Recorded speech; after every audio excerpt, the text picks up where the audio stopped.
We have breaking news on ABC 17 News at 10. Columbia police have arrested 2 more people accused in a shooting near the Walmart on West Broadway. Details on the arrests were released in the last 20 minutes.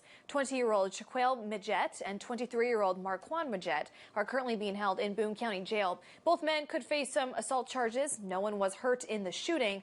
Prosecutors have already filed assault charges for Jerron Taylor and Daquan Hughes for their alleged part in the shooting. D'Angelo Hughes is also accused of tampering with evidence in the case. However, no charges have been filed against him.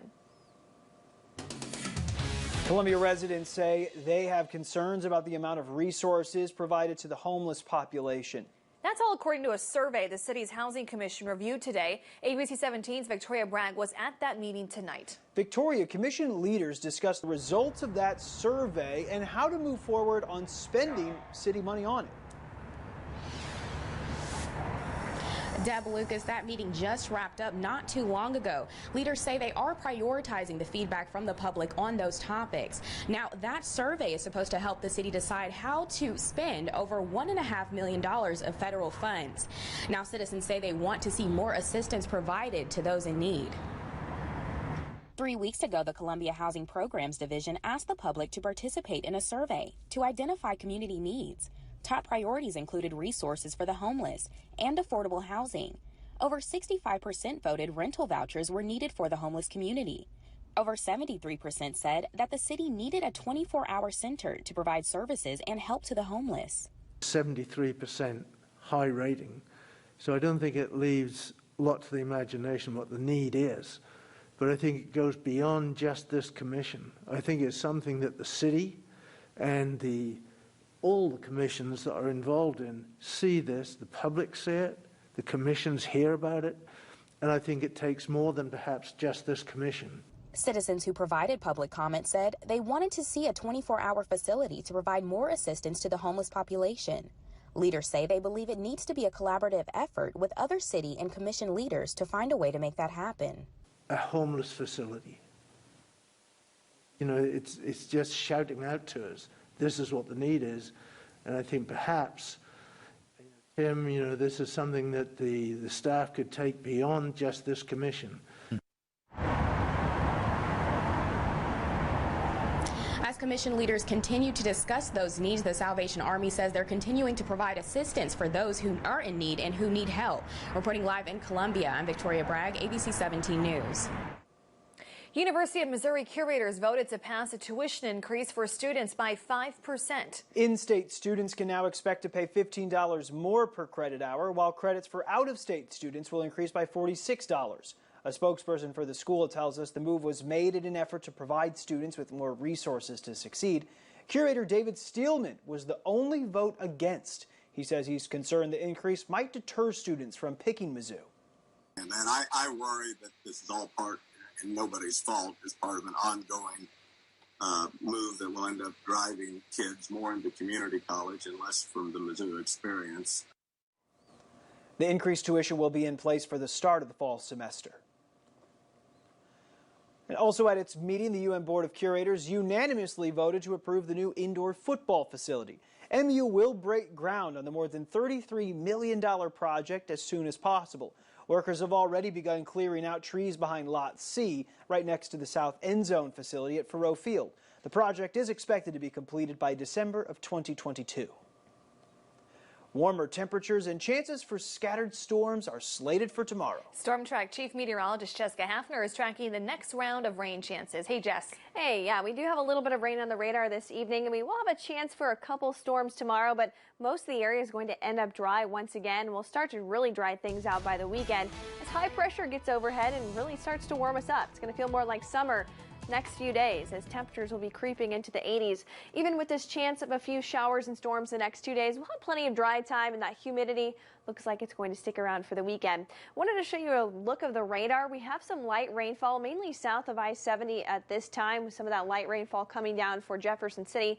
Lake of the Ozarks getting a bit of the break, but more of this rainfall out to the west is expected to stay just west of us. Some of those locations have seen anywhere from almost 2 to 2.5 inches of rainfall just today. Most of our area has stayed dry with just trace amounts. We are in the 60s and 70s right now, right at 70 in Columbia, Jefferson City. is at 71, and we have dropped to about 67 at Sedalia and the Lake of the Ozarks. Tracking the temperatures dropping off just a couple more degrees tonight, getting down to about 65, and then warming up tomorrow into the upper 70s to lower 80s, especially by late afternoon. We could even end up with a little bit of late day sunshine. Here's what the rain tracker looks like the next few days. Expecting slim chances for the next couple of days, and then by Saturday, things really start to dry out. I'll have the hour-by-hour forecast with Future Track later in this newscast. There are no more capacity limitations at Mizzou sporting events. ABC 17 Sports Director Andrew Kaufman joins us live in the newsroom tonight. And Andrew, this is especially relevant for MU's upcoming NCAA Regional. The Tigers are welcoming 100% capacity for their first ever NCAA Regional at its new Mizzou softball stadium. This comes after the NCAA lifted its COVID-19 restrictions, citing starting tomorrow, it's now up to each championship host to abide by their own local health guidance. Head coach Larissa Anderson says she is thrilled with the news since Mizzou quickly sold out its initial 50% capacity limit. The remaining 50% of its tickets will go on sale starting tomorrow at 10 a.m. Coach Anderson says this is the perfect time for things to start getting back to normal. Hopefully getting those more people on our side is going to add the 10th man, to the pressure of the situation, which is really what you need. And that's part of the advantage of playing at home.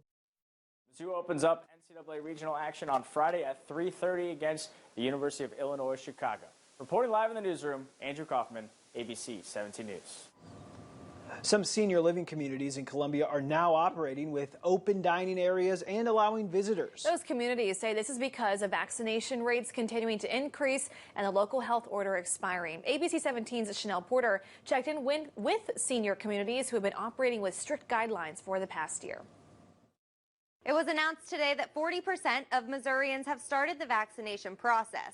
Combining that with the fact that Boone County's health order expired last Wednesday, senior living communities have taken steps back towards normal living. It's beautiful back here because of the fact I can eat with people, I can talk to people instead of eating out of a box. Residents at the village of Bedford Walk are back in dining areas and allowed to have visitors as management has been following along with CDC and local guidelines. Right now, masks are recommended. But they are not required. We have over 95% of our residents completely vaccinated. Mason Neff with Bedford Walk said all staff is also vaccinated. In the dining room, we still require them. As most restaurants, we kind of follow what restaurants are doing. Like if you're at the salad bar, you want to make sure you have your mask on. Neff said the biggest thing for residents has been recently allowing visitors back into the building. And I think the toughest part about this whole pandemic is not having visitors. Having visitors is so important. I mean, it's a big deal seeing grandkids come back and seeing, family and friends come back. Mildred Hickman has lived at Bedford Walk for 5 years. She said today she was happy to be back in the dining area eating with her friends. I tell you what, it's been great because I was tired of eating out of a box for a year. My kids can come and visit me now, so it's marvelous. Both Hickman and Hoey said they have been vaccinated and feel safe gathering again. I enjoy being with people, that's it. I don't like to be in the TV room by myself. I also got a chance to check in with the Terrace retirement community who has similar restrictions when it comes to masking among residents and in dining areas. They are asking all visitors to wear masks to avoid any safety issues. Chanel Porter, ABC 17 News. And Sarah Hum with the Columbia Boone County Health Department said today she encourages communities safely align restrictions with those of the CDC and the county as long as non-vaccinated people are still following COVID guidelines. And at least 116 Boone County residents have died from COVID-19 in the last 14 months. Local health leaders added 25 deaths today. According to the health department, they happened between November of 2020 and April of 2021. They were added following a review of state data. We're told all of the deaths were in patients over the age of 55, with the majority being people over the age of 80. Dr. Anthony Fauci says a COVID-19 booster vaccine, when authorized, will likely be needed within a year following initial vaccinations. He made this statement during an interview with Axios this afternoon. It comes on the same day the United Kingdom launched the world's first clinical study on booster shots. Fauci, who serves as chief medical advisor to the president, said while we do know the vaccine provides people with protection for at least 6 months, it does not provide lifelong protection against the virus. More information on booster shots is expected to be released in the coming months. The bill is passed. Without objection, a motion to reconsider is laid upon the table.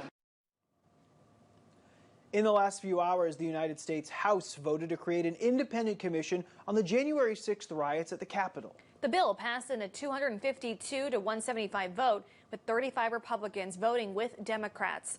The proposed commission would be modeled after the investigation into the 9/11 terror attacks and also establish a bipartisan 10-member commission that would make recommendations by the end of the year for securing the Capitol and preventing another insurrection. Tonight's vote sends the legislation to an uncertain future in the Senate as GOP leaders work to stop the legislation. Earlier today, Senate Minority Leader Mitch McConnell said he would not support the commission, calling it, quote, slanted and unbalanced, joining several other top Republicans. Both of Missouri senators have previously said they plan to vote against it. Just ahead on ABC 17 News at 10, where the news comes first. A missing Fulton woman has been located in Illinois. Coming up, we'll tell you what police are saying about Tory Taylor.